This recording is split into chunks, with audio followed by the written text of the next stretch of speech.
जी, अस्सलाम वालेकुम।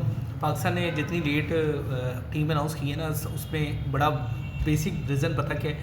एक फ़हीम अशरफ था और एक जो है ना उसमें खुशदिल शाह। इन दोनों ने ना टीम पाकिस्तान को और पूरी मैनेजमेंट को और सेलेक्टर्स को एक रुला डाला होता कि जनाब हमें कैसे ऐड करेंगे आप? इतना मुश्किल डिसीजन कि मेरी 10 की एवरेज है और 34 मैच मैं खेल चुका हूँ। फ़हीम अशरफ ने कहा और मैं कोई बॉलिंग में कोई ख़ास नहीं करता। आप मुझे कैसे इस टीम में शामिल करेंगे वो तरीका बता दें। और उसी पे फार्मूले पे आकिब जावेद साहब और बाकी टीम के जो सीनियर थे खिलाड़ी और वो भी सोच रहे थे कि कैसे करना है। और इसी चक्कर में अब लेट हो गए। कोई ऐसी बात नहीं, लेट होना कोई बड़ी बात नहीं है। फ़हीम अशरफ साहब इस टीम में कैसे ऐड होंगे ये बड़ी बात थी और उन्होंने फिर उस फार्मूले को रेडी किया। उन्होंने कहा जी आप बांग्लादेश में एक छिक्का मारा था, वेल डन। बांग्लादेश में जो छिक्का आपने मारा है वो उसकी बॉल जो है वो अमेरिका जाके पड़ी है और वहाँ से हमें ऑर्डर आया है कि इस बंदे को खिलाएं, इतनी दूर लंबे लंबे छिक्के मारता है और आप इसको टीम में नहीं रख रहे यार, बेवकूफ़ लोग हो तुम लोग। तो इन्होंने इसको ऐड कर लिया है और ये पहली बात थी जिस वजह से पाकिस्तान का स्क्वाड थोड़ा सा लेट हो गया। अब दूसरी बात करते हैं बैटिंग में। और उन्होंने कहा जी आपने जो है उस्मान खान को, वो दुबई से आया हुआ था बेचारा, उसको इन्होंने बड़ी तरले मिनते करके पाकिस्तान में रखा था और उसने कहा जी मैं अब एक बड़ा मेजर इवेंट है तो मेरा नाम शामिल नहीं होगा तो कैसे चलेगी ये टीम? सॉरी, आपके कहने पे मैं दुबई छोड़ के आया हूँ तो मेरे कहने पे आप पाकिस्तान छोड़ दें? क्योंकि जी पाकिस्तान को कैसे छोड़ दें? क्योंकि जी मेरा नाम आपने नहीं रखना है, बाकी किसी प्लेयर का नाम रखे या ना रखे। हसीबुल्ला नीचे परफॉर्म कर रहा है, दफ़ा करें उसको। रोहिल नज़ीर जो कर रहा है उसको भी दफ़ा करें। मेरा नाम कैसे ऐड करेंगे? उन्होंने कहा जी ठीक है आपको भी ऐड कर लेते हैं। दो बंदे हो गए ऐड। तो फिर रिजवान ने कहा मेरा भी एक बेटा है उसका भी, उसको भी सोचें। उन्होंने कहा जी वो कौन? उन्होंने कहा खुशदिल शाह। अच्छा उसको कैसे ऐड करें? उन्होंने कहा जी वो नहीं मुझे पता, आपने इसको भी रखना है। तीसरा बंदा खुशदिल शाह आ गया। ये लगभग इन चक्करों में अभी तक टीम में जो डिले है ना वो ये बातें थी। आप इससे परेशान ना हो जाइएगा। ये चैम्पियन ट्रॉफी हमारे अपने जो ना भाई बहनों के साथ चल रही है, यानी कि जो करीबी रिश्तेदार हैं उनके साथ चल रही है। अगर आप इसमें पाकिस्तान की परफॉर्मेंस नहीं देखेंगे तो आपने परेशान नहीं होना, क्योंकि ये सारे अपनी मनमानी के प्लेयर ऐड हो गए हैं। अगर ये कुछ कर गए तो बड़ी मेहरबानी है और अगर नहीं कुछ करके गए तो आपने फिर भी परेशानी होना। अगले साल भी आपके साथ ऐसा ही होगा। वो मोहम्मद आमिर से भी बातचीत चल रही थी कि क्या आप अब 10 ओवर करवा लेंगे? उनका जी नहीं मेरे पास टाइम नहीं है तो मैं तो नहीं आऊँगा, मेरे से होनी नहीं है, या मैं कर लूँगा, देख लें पैसे बताएं क्या होगा ये वो। इसी चक्करों में वो एक और परेशानी थी कि चले मोहम्मद आमिर को किस तरह ऐड कर लें। अमाद वसीम से भी 2-3 बातें हुई। उन्होंने कहा जी सॉरी मैं तो पहले भी रिटायरमेंट ले ली हुई है, अब फिर मुझे कैसे ऐड करेंगे? पीछे शादाब खान रह गए। अब वो यहाँ तो बाबर एज अ कैप्टन होते तो शादाब खान लाजमी जाते, तो लिहाजा रिजवान ने ज़्यादा फोकस नहीं किया है शादाब खान पे। अब ये अब बात करते हैं कि जो मैच होने वो सारे होने हैं एशियन विकटों पे।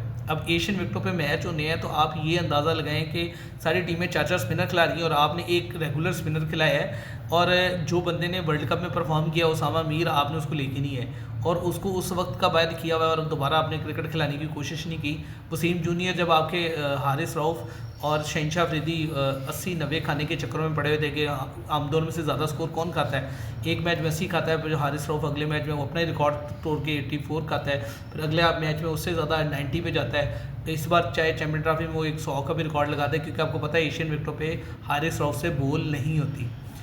अब चलते हैं ओवरऑल टीम की तरफ चलते हैं। और ओपनिंग में उन्होंने कहा जी साइम अयूब नहीं खेल पाएंगे। उन्होंने कहा जी कोई बात नहीं आप ना खिलाएं। तो कौन ओपन करेगा? उन्होंने कहा जी बाबर। बाबर करेगा? बाबर को क्या है, वो क्या उसका वो तो आता ही है 20 मैचेस में, 19 मैचों में वो पहले 10 ओवर्स में ही आ गया हुआ है, तो लिहाजा उसको ही चांस दे दें। उन्होंने कहा जी ठीक है। अब बाबर आजम को ओपन करवा दी। तो नंबर दो पे उन्होंने कहा जी कामरान गुलाम को ले लेते हैं। चलें, कामरान गुलाम की किसी बात से समझ आती है, उसने लिस्ट ए के मैचेस में परफॉर्म किया हुआ है। यहाँ पे जो हुआ था मैच 50 ओवर्स के, उसमें भी उसने परफॉर्म किया। वो एक अच्छी चॉइस थी कि चलें वो परफॉर्म कर रहा है तो उसको ले गए। अब नंबर 3 पे साउथ शील बचते थे। साउथ शील स्पिन को अच्छा खेलते हैं और ये विकेटें स्पिनर की हैं, तो साउथ शील को भी ऐड कर लिया गया। तैयब ताहिर आगे चौथे नंबर पे, वो भी अच्छा प्लेयर है। नो डाउट कि उनका एक्सपीरियंस नहीं है, इतने वनडे नहीं खेले हुए, लेकिन ये बात कंफर्म है कि इन लोगों ने वनडे नहीं खेले हुए, लेकिन ये नीचे से लिस्ट ए से मैच पे परफॉर्म करते आ रहे हैं और इनको चांस दिए जा रहे हैं, तो अच्छी बात है कि चलिए नए प्लेयर्स को चांस दिए जा रहे हैं। अब आगे चलते हैं। फ़खर ज़मान है, वो एक वाहिद बंदा है जिसका स्ट्राइक रेट भी अच्छा है और वो मैच में अगर खड़े हो गए तो स्कोर कर जाएंगे। अब रिजवान है और रिजवान के साथ उस्मान खान, ये 2 विकेट कीपर बैट्समैन उन्होंने खिलाए हैं। अब बॉलिंग यूनिट की तरफ चलते हैं, बात करते हैं। तो जो पेस बैटरी थी पाकिस्तान की, उसी को शामिल किया गया, उसनैन को, नसीम शाह, और इसके साथ आप देख लें हारिस रऊफ़ हैं और शहनशाह फरीदी हैं। ये 4 फास्ट बॉलर्स हैं। और मुझे लग रहा है कि सलमान अली आगा और खुशदिल शाह एज अ स्पिनर खेलेंगे और इब्रार को इसमें भी चांस नहीं मिलेगा। आप अगर सलमान अली आगा की बात करें तो वो भी कोई इतने ज़्यादा बेहतर बैटिंग फॉर्म में नहीं है। सिर्फ साउथ अफ्रीका के मैचेस में उन्होंने परफॉर्म किया, उससे पहले भी उनकी फॉर्म नहीं थी, टेस्ट में भी उनकी फॉर्म नहीं रही। इन 4 मैच जो 4 टेस्ट हुए इनमें भी वो आए और आउट हो गए। जहाँ पे वो स्पिन अच्छा ट्रैक मिलेगा सलमान अली आगा वहाँ पे परफॉर्म नहीं कर पाएंगे। ये उनके लिए एक डिफ़िकल्ट सिचुएशन बन जाती है। और अगर इसमें देखा जाए तो जो तैयब ताहिर है उन्होंने 3 मैचेस में 1 छक्का मारा है और उसको आपने मिडल ऑर्डर में रखा हुआ है। उसकी जगह आप आसिफ अली को ले लेते, मुझे ये लग रहा था वो ज़्यादा बेहतर हिटिंग कर लेते हैं पाकिस्तान विकटों पे, तो उनका चांस बनता था। अगर एज अ जो आपने फिनिशर रखना था तो आसिफ अली ज़्यादा बेहतर थे इन बाकियों की निस्बत। तो ये पाकिस्तान की कुल मिला जुला के ये टीम बनी है और इस टीम में बस आपकी दुआएं शामिल होंगी तो फिर ये 2-3 मैच जीत जाएंगे। और अगर आपकी दुआएं शामिल ना हुई तो यकीन जाने कि आप समझें कि ये वही टीम है कि आपने फांसी के घाट पे टीम को खड़ा कर दिया है और अब नाम ले रहे हैं भी किसने आना है, सारी कौम ने आना है, टीम ने नहीं आना, ये कौम को आगे कर रहे हैं। तो आपके साथ जब लोगों के इमोशंस जुड़े हैं, लोग आपको फॉलो करते हैं, आपके क्रिकेट एक ही क्रिकेट तो बची और कोई खेल आपका ऊपर है कोई नहीं। हॉकी में भी आपके ने बेड़ागर किया यही यारी दोस्तियों के चक्कर में, अब आप क्रिकेट में वही यारी दोस्तियाँ चला रहे हैं। तो अनकरीब मुझे ये लगता है कि मैच बंद हो जाएंगे इनके और फिर इनको स्पॉन्सर्स आगे नहीं मिल रहे। अभी 2024 और 25 की मैंने बात देख रहा था कि वो $20 मिलियन का भी कॉन्ट्रैक्ट बेस वैल्यू जो पाकिस्तान ने रखी थी ब्रॉडकास्टर की, उन्होंने कहा जी सॉरी वो भी हम पे नहीं करेंगे।